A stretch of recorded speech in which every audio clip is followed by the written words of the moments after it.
नमस्कार विद्यार्थी मित्रांनो, मी ऑफिसर या एज्युकेशन चॅनलमध्ये तुम्हा सर्वांचं स्वागत आहे. आज आपण 2 आणि 3 एप्रिलच्या इम्पॉर्टंट अशा चालू घडामोडी पाहणार आहोत. तर लेक्चरला सुरुवात करण्याआधी आपण PDF स्वरूपामध्ये हे जे लेक्चर आहे ते अवेलेबल करतो. याची जी लिंक आहे ते डिस्क्रिप्शन बॉक्समध्ये आपण देतोय. तर तुम्ही तिथून ते डाउनलोड करू शकता आणि जर तुम्हाला काही डाउनलोड करण्यासाठी काही डिफिकल्टी येत असेल तर तुम्ही तसं कमेंट बॉक्समध्ये मेन्शन करा. ओके. जर ज्यांनी कोणी चॅनलला सबस्क्राईब केलेलं नाही आतापर्यंत त्यांनी खाली सबस्क्राईब नावाचं बटन आहे त्या बटनवरती क्लिक करा. त्यानंतर तुम्हाला एक बेल आयकॉन येईल, त्या बेल आयकॉनवरती सुद्धा क्लिक करा जेणेकरून नवीन व्हिडिओ अपलोड केले की तुम्हाला त्याचं नोटिफिकेशन यावं. आणि जर तुम्हाला लेक्चर युजफुल वाटलं, इम्पॉर्टंट वाटली ही सिरीज तर लाईक करायला विसरू नका. तुमच्या प्रतिक्रिया त्या नक्की कळवा. चला बघू आता कालचा क्वेश्चन. बघा कालचा क्वेश्चन काय होता. भारतीय लष्करात किती धनुष्य हॉवित्झर तोफा समाविष्ट करण्यात आल्या आहेत. हे धनुष्य हॉवित्झर तोफा ज्या आहेत त्या 1980च्या दशकामध्ये भारताने खरेदी केलेल्या स्वीडिश बोपार्स हॉवित्झर तोफेची ही एक अद्ययावत एडिशन आहे आणि ही जी आहे ते DRDO आणि खाजगी क्षेत्राने एकत्रितपणे विकसित केलेली आहे. आणि ही जी आहे ही ॲडव्हान्स टोल्ड आर्टिलरी गन सिस्टीम आहे, म्हणजे धनुष्य जे आहे ही आहे. आणि याची जी क्षमता आहे ती 48 किलोमीटर अंतरापर्यंतच्या ध्येयाला लक्ष्य करण्याची क्षमता आहे. आणि या तोफेमध्ये जो गोळा वापरला जातो त्याची जी कॅलिबर आहे तो जो आहे तो 155x45 mm. ओके. आता क्वेश्चन आहे भारतीय लष्करात किती अशा तोफा ऍड करण्यात आलेल्या आहेत. तर ऍड करण्यात आलेल्या आहेत 4 अशा तोफा. तुम्हाला हा आकडा लक्षात ठेवायचा आहे कारण एक्झाममध्ये असाच आकडा विचारला जातो किंवा मल्टीलायनरमध्ये असे नंबर्स येतात जे की आता एक्झाम आत्ता आलेलं असतं आणि ते खूप एक्झामच्या वेळेला आपल्या लक्षातून आकडा कन्फ्युजिंग होऊन जातो. तर तुम्हाला हे आकडा लक्षात ठेवायचा आणि वारंवार रिव्हिजन सुद्धा करायची असते अशी. बघा आता आजचा पहिला क्वेश्चन. खालीपैकी कोणते शहर 4G सेवा उपलब्धतेमध्ये अव्वल आहे. ओके. 4G सेवा देण्यामध्ये कोणते शहर अव्वल आहे विचारलेलं आहे.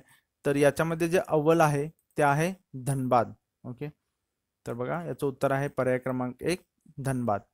तर इथे तुम्हाला दिलेलं आहे धनबाद 1 नंबरला आहे, रांची 2 नंबरला आहे, त्यानंतर श्रीनगर आहे. ओके. तर हे तुम्ही सेकंड जे आहे ते सुद्धा लक्षात ठेवा.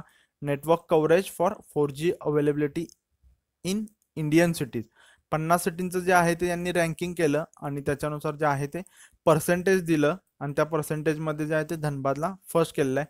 95.3 दिलेलं आहे, रांचीला 95 दिलेलं आहे. ओके. याच्याविषयी आपण डिस्क्रिप्शन सुद्धा घेतलेलं आहे, तर डिस्क्रिप्शन बघा. हे सेम तिकडचं दिलेलं आहे तेच आहे, तुम्हाला इमेजमध्ये सांगितलं ते. फक्त तुम्हाला लक्षात ठेवायचं की ओपन सिग्नल ही जी लंडनमधील वायरलेस कव्हरेज मॅपिंग कंपनी आहे त्यांनी याचं जे आहे ते रँकिंग केलेलं आहे 50 सिटीजचं. ओके. जस्ट तुम्हाला फक्त क्वेश्चन नसावेत PDF मध्ये, त्याचं डिस्क्रिप्शन पण असावं कारण जेणेकरून ज्यावेळी तुम्ही त्याची रिव्हिजन कराल त्यावेळेला तुम्हाला त्याचं डिस्क्रिप्शन सुद्धा एक्स्ट्रा माहिती तुम्हाला अवेलेबल एकाच ठिकाणी होईल यासाठी हे केलेलं आहे. बघा नेक्स्ट क्वेश्चन. खालीपैकी कोणत्या देशाने अझलन शाह कप 2019 जिंकलेला आहे. तर बघा हा जो अझलन शाह कप आहे हा दक्षिण कोरियाने जिंकलेला आहे भारताला हरवून. मलेशियामध्ये जो चालू होता तो जिंकलेला आहे. पेनल्टीमध्ये मॅच गेलेली, तर त्या पेनल्टीमध्ये 4-2 जे आहे ते त्यांनी भारताला हरवलेलं आहे. याच्यामध्ये मलेशिया जे आहे ते मलेशिया 3 नंबरला राहिलेलं आहे. ओके. तर याचं डिस्क्रिप्शन बघू आपण. इथे तुम्हाला आहे दिलेलंच आहे बघा. मलेशियाने जे आहे ते कॅनडाला हरवून जे आहे ते याचं 3ऱ्या स्थानावरती राहिलेलं आहे. तुम्हाला कुठे झालं हे सुद्धा माहित पाहिजे, तर मलेशियातील इपो येथे झालेलं आहे. ओके. बघू नेक्स्ट क्वेश्चन. IUCN हे भारतीय महासीर मासा IUCN ने भारतीय महासीर मासा लुप्त होत असलेला प्राणी म्हणून सूचीबद्ध केलेला आहे. तर हा कुबड असलेला मासा कोणत्या भारतीय नदीत आढळतो. तर हा जो मासा आहे तो भारतामधील कावेरी नदीमध्ये आढळतो. ओके. म्हणजे याचं उत्तर आहे पर्याय क्रमांक 4 कावेरी. आता तुम्हाला हे IUCN काय आहे. ओके. आणि मग याच्यामध्ये जे आहे ते याच्या सूचीमध्ये कसं ऍड केलं जातं, याच्यासाठी ते काय निकष असतात हे आपण याच्यामध्ये इथे डिस्क्रिप्शन मध्ये बघू. तर बघा IUCNच्या रेड लिस्टमध्ये जो आहे तो हा मासा समाविष्ट करण्यात आलेला आहे.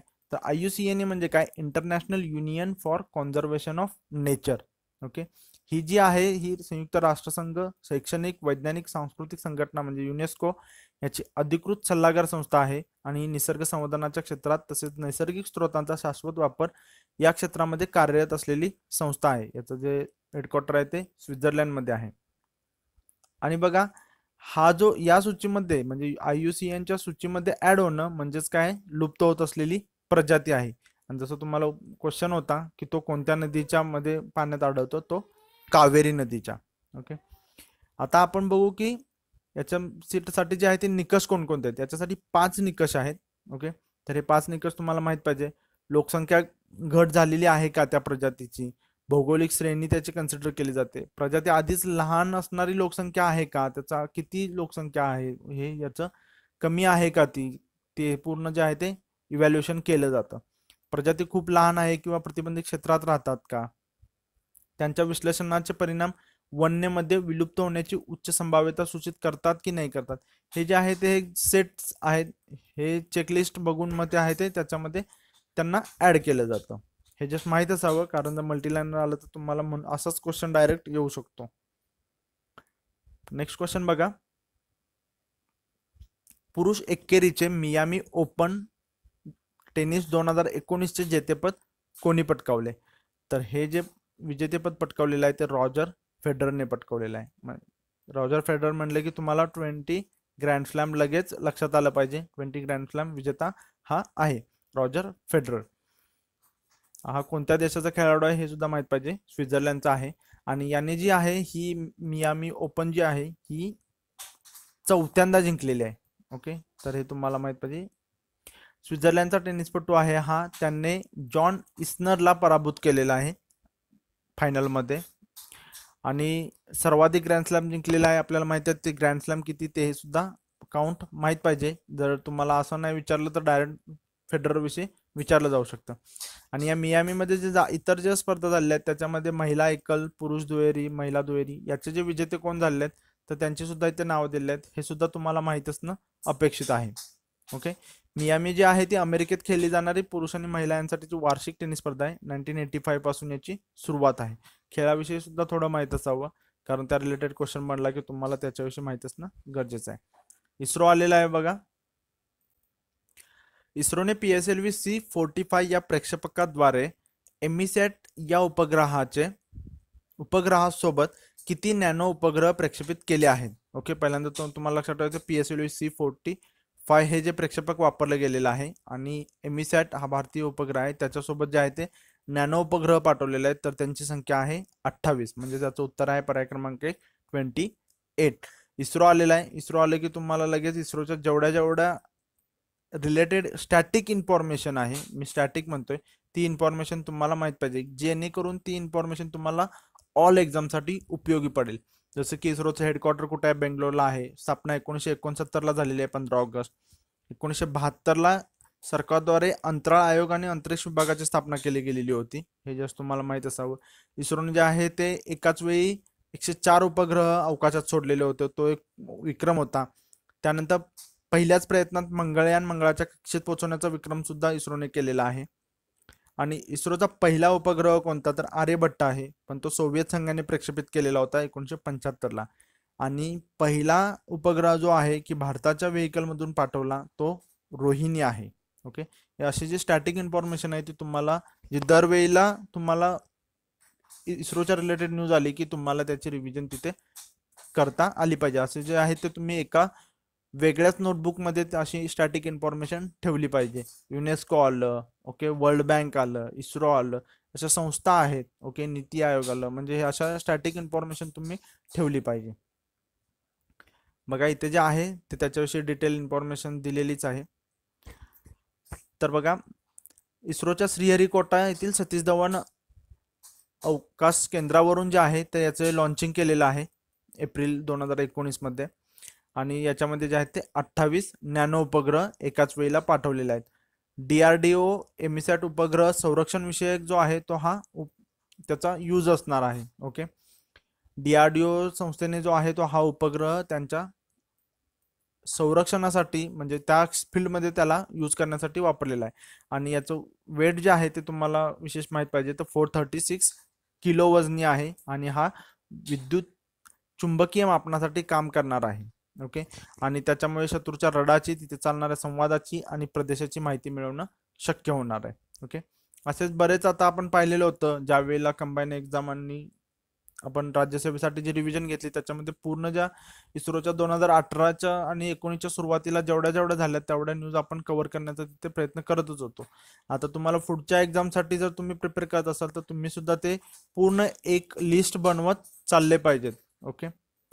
इस्रो आलं की किंवा एखादं स्टेट आलं तर त्याच्या रिलेटेड तुम्ही न्यूज आहेत त्या एक कलेक्शन असं केलं पाहिजे.